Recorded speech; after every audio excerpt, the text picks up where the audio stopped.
Every day we are supposed to be stretching to make sure we don't pull anything such as backs, arms, joints.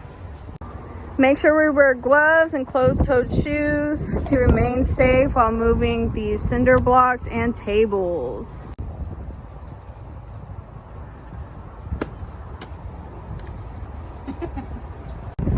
Make sure we are squatting when we're picking up the table, using both hands on either side of the table to slide it over. Make sure both grids are even, so when we zip tie them, they'll go straight through these holes very nicely. Make sure you find zip ties are at least 10 to 12 inches long, so it'll be easier for you to slide it through the hole and wrap around it. Make sure none of the access zip tie is sticking out, so kids and parents aren't going to hurt themselves. Make sure you zip tie all four sides of the table so that when we put product on the table, it's not going to move as much. Make sure we take product off of the end caps before moving the end caps, so when we move the tables, the product won't fall off.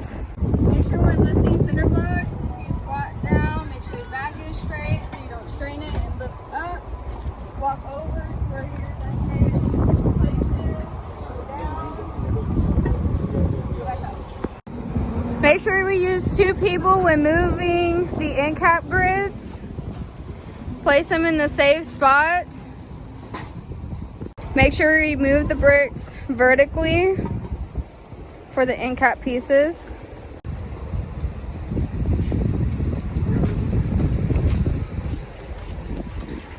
Make sure we measure our end caps so our cinder block will be at the edge of the table.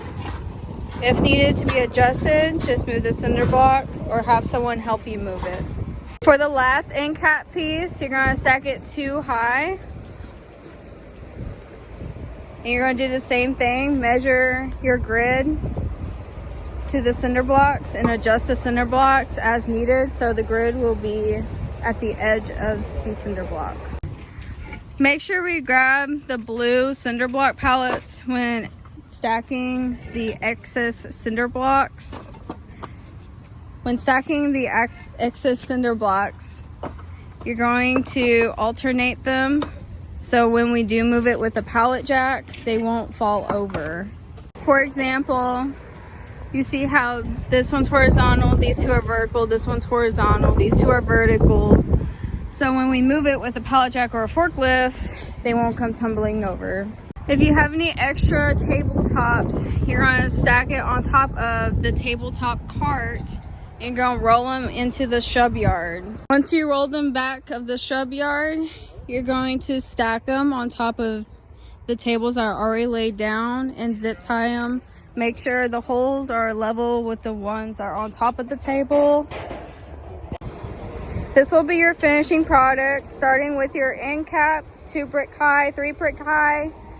Make sure your tables are double stacked with zip ties on 4 sides of the table. You're going to have 4 brick high on all sides of the table.